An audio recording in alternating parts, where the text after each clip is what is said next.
JT Top News supported by Silver Emporium, logistic partner BBC Logistics। Jetty top news के इस bulletin में आज देखिए, दिल्ली में BIS की हुई बैठक में ज्वेलर्स को बड़ी राहत, HUID अनिवार्य करने की समय सीमा को 30 नवंबर तक बढ़ाया। वर्ल्ड गोल्ड काउंसिल ने लॉन्च किया स्वर्ण आदर्श अभियान, देश के लाखों गोल्ड निवेशकों को मिलेगा एक नया प्लेटफॉर्म। सूरत में GJEPC ने India gems and jewellery award का किया आयोजन, गुजरात के मुख्यमंत्री विजय रूपानी के हाथों हुआ अवार्ड का वितरण। अंतर्राष्ट्रीय बाजार में सोना रहा स्थिर, $1816 प्रति औंस के आसपास घूमता रहा सोना। और मुंबई शेयर बाजार ने रचा इतिहास, सेंसेक्स और निफ्टी ऑल टाइम हाई पर हुआ बंद।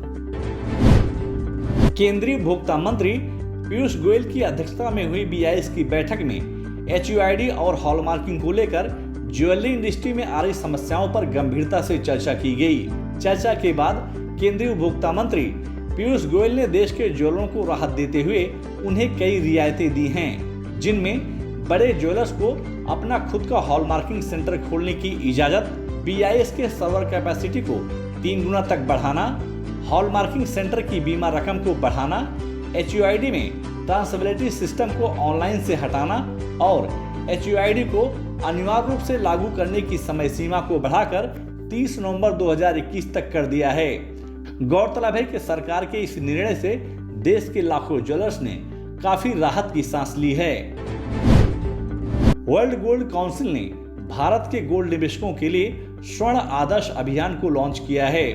वर्ल्ड गोल्ड काउंसिल के रीजनल CEO सोम सुंदरन ने जानकारी देते हुए कहा कि वर्ल्ड गोल्ड काउंसिल ने the real gold investment principle से प्रेरित होकर इस योजना की शुरुआत की और उनके इस अभियान से देश के लाखों गोल्ड के निवेशकों को एक नया प्लेटफॉर्म मिलेगा।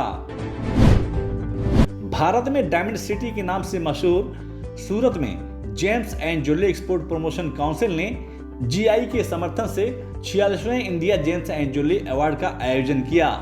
इस अवार्ड का वितरण गुजरात के मुख्यमंत्री विजय रूपानी के हाथों किया गया।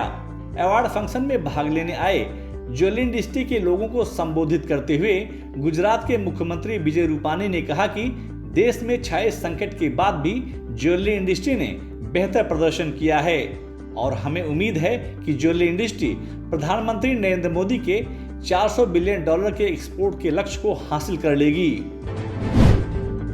कर्नाटक सरकार ने केंद्र सरकार के सामने एक प्रस्ताव रखा है।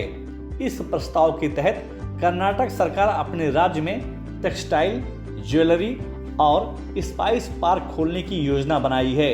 केंद्रीय मंत्री पीयूष गोयल ने इस प्रस्ताव को सपोर्ट करते हुए कर्नाटक ज्वेलर्स एसोसिएशन से प्रस्ताव का डिटेल मंगाया है और आश्वासन दिया है कि केंद्र सरकार कर्नाटक राज्य में ज्वेलरी पार्क खोलने में पूरी मदद करेगी।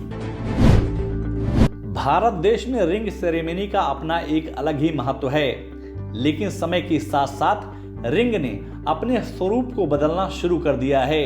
9 ज्वेल्स ने बाजार में एक अनोखी रिंग को उतारा है। यह रिंग आप अपने चाहने वालों को भेंट कर सकते हैं। इस रिंग की खासियत यह है, इसमें एक तरफ आप अपने चाहने वालों के फिंगरप्रिंट और सिग्नेचर तथा दूसरी तरफ उसकी राशि के अनुसार उसमें स्टोन लगवा सकते हैं। In this generation of newlyweds couple, I've brought a new concept. As you all know, since generations, people have been exchanging rings of either gold or diamond. But in this day and age, there has to be something new for everyone. So I've bought this newly customized ring where you can get the signature of your spouse on one side and the fingerprint of hers on the other side. Along with it, on the center of the ring, there is going to be a gemstone based on your kundli, and as per the advice of the pandit, you are going to get maximum benefits for you and your spouse. It is going to bring positivity, love and happiness all throughout your life. कारोबार के पहले दिन यानी सोमवार को अंतर्राष्ट्रीय बाजार में गोल्ड स्पॉट की कीमत में स्थिरता देखने को मिली। दिन भर के ट्रेडिंग के दरमियान गोल्ड स्पॉट की कीमत $0.25 प्रति औंस तक गिरावट देखने को मिली। दिन भर के कारोबार के बीच गोल्ड स्पॉट की कीमत $1816 प्रति औंस के आसपास कारोबार करता हुआ दिखा। बाजार के जानकारों के अनुसार आने वाले दिनों में सोने के दाम में बढ़त देखी जा सकती है। मुंबई, दिल्ली, कोलकाता और चेन्नई के सराफा बाजार में सोमवार को सोने और चांदी की मांग में नरमी देखने को मिली। अंतर्राष्ट्रीय बाजार में सोने और चांदी के दाम में स्थिरता के बीच मुंबई सराफा बाजार में शुद्ध सोने के दाम 180 रुपये प्रति 10 ग्राम की गिरावट के साथ 47,358 रुपये के स्तर पर कारोबार करता हुआ दिखा, जबकि शुद्ध चांदी 85 रुपये प्रति किलो की गिरावट के साथ 63,500 रुपये के स्तर पर कारोबार करता हुआ दिखाई दिया। बाजार के जानकारों के अनुसार आने वाले दिनों में सोने और चांदी के दाम में बढ़त देखी जा सकती है। मुंबई शेयर बाजार ने सोमवार को इतिहास रच दिया। बाजार की शुरुआत सकारात्मक हुई। बाजार खुलते ही घरेलू और विदेशी संस्थागत निवेशकों ने बाजार में चौतरफा खरीदारी करनी शुरू कर दी, जिसके चलते सेंसेक्स और निफ्टी ऐतिहासिक स्तर पर बंद हुआ। निवेशकों ने स्टील, फार्मा, आईटी, बैंकिंग और ऑयल कंपनियों के शेयरों में जमकर खरीदारी की, जिसके चलते मुंबई शेयर बाजार 765 अंकों की भारी बढ़त के साथ 58,889 अंकों पर बंद हुआ। वहीं निफ्टी दिन भर के कारोबार के बीच 225 अंकों की भारी बढ़त के साथ 16,931 अंकों पर बंद हुआ। बाजार के जानकारों के अनुसार इस सप्ताह मुंबई शेयर बाजार में बढ़त का दौर जारी रह सकता है। जेटी टॉप न्यूज के इस एपिसोड में बस इतना ही। आपको यह न्यूज कैसी लगी और आपके क्या सुझाव हैं, हमें कमेंट बॉक्स में जाकर शेयर जरूर करें। और अगर अभी तक आपने जेटी टॉप न्यूज को सब्सक्राइब नहीं किया तो आप तुरंत सब्सक्राइब, लाइक और शेयर जरूर करें, जिससे आप तक ज्वेलरी इंडस्ट्री की अपडेट खबरें पहुंचती रहें।